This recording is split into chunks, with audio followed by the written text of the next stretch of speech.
Assalamualaikum warahmatullahi wabarakatuh. Tabik pun pemirsa, kembali lagi bersama saya Risa Putri di edisi Baca Koran.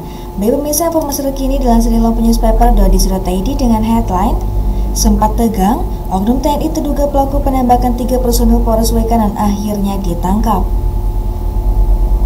Penembakan 3 personil Polres Waikanan hingga meninggal dunia saat melakukan penggerebekan judi sabung ayam ternyata oknum TNI Angkatan Darat. Polisi militer Angkatan Darat langsung bergerak untuk menangkap oknum TNI AD terduga pelaku penembakan Senin malam 17 Maret 2025. Oknum yang berhasil ditangkap di rumahnya adalah Kopka Basar berlangsung. Penangkapan terhadap Basar ini berlangsung cukup dramatis. Keluarga pelaku tampak tidak menerima dengan adanya penangkapan tersebut. Setelah mendapat penjelasan, akhirnya oknum anggota yang diduga memiliki arena sabung ayam letter S register 44 Kampung Karangmanik itu dilepaskan oleh keluarga. Sempat terdengar suara tangisan keluarga menahan upaya penangkapan. Dari video amatir yang beredar, tampak pelaku yang berbadan tambun itu mengenakan kaos motif loreng hijau dengan tangan terborgol di belakang. Pria ini terus digiring menuju mobil yang akan membawanya ke kantor Kodim 0427 Waikanan untuk menjalani pemeriksaan. Kopka Basar akan dimintai keterangan terkait dengan siapa pelaku utama yang menembak para polisi yang hendak melakukan penggerebekan, termasuk senjata api jenis dan milik siapa yang digunakan untuk menembak para korban. Sementara pada bagian lain, Batu Lubis telah lebih dulu diamankan polisi. Informasi dari sumber bahwa Lubis telah menyerahkan diri kepada polisi. Penggerebekan arena sabung ayam yang berlokasi di tengah kawasan hutan register 44 ini dipicu keresahan warga. Mereka melaporkan judi sabung ayam milik oknum anggota tentara yang tetap beroperasi meski di bulan suci Ramadan 1446 Hijriah.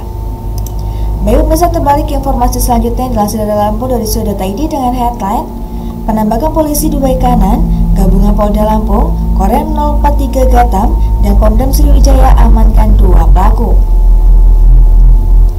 Tim gabungan Polda Lampung, Korem 043 Garuda Hitam, dan Pomdam 2 Sriwijaya turun mengusut kasus penembakan polisi di Waikanan yang menyebabkan 3 anggota Polsek Negara Batin gugur.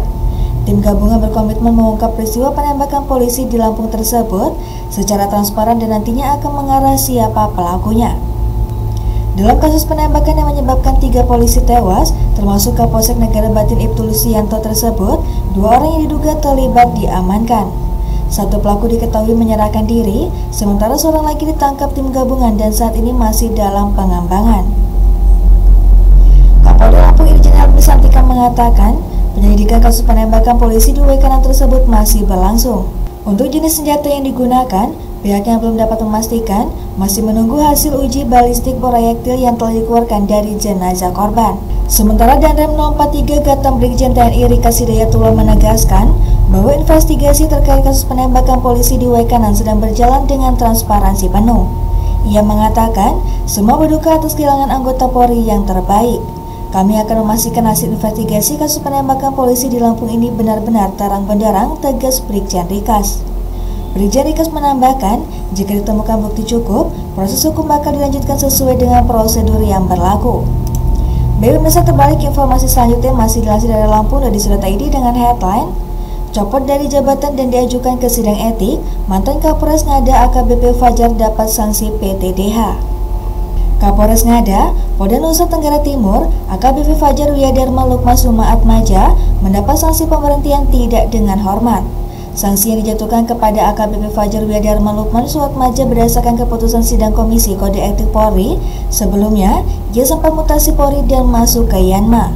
Hal ini disampaikan oleh Karopenmas Divisi Humas Polri, Brigjen Pol Trono Yudo Wisnu Andika, dalam konferensi pers sidang kode etik di halaman gedung TNCC Mabes Polri, Jakarta pada Senin, 17 Maret 2025. Diputuskan pemberhentian tidak dengan hormat sebagai anggota Polri, kata Trono Yudo di hadapan wartawan. Karopenmas Divisi Humas Polri tersebut menambahkan bahwa atas putusan itu, AKBP Fajar mengajukan banding.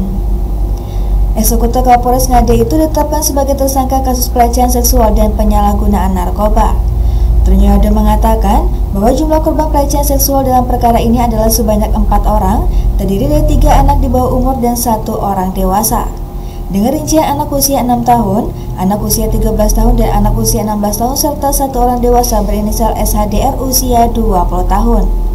Dalam perkara ini, penyidik telah memeriksa sebanyak 16 orang saksi termasuk korban, manajer hotel, dan personil Polda NTT.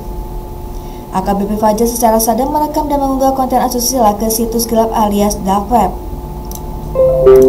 Baik pemirsa, demikian edisi Bacok ini. Sampai jumpa di edisi Bacok selanjutnya. Saya Rista Putri pamit undur diri. Wassalamualaikum warahmatullahi wabarakatuh.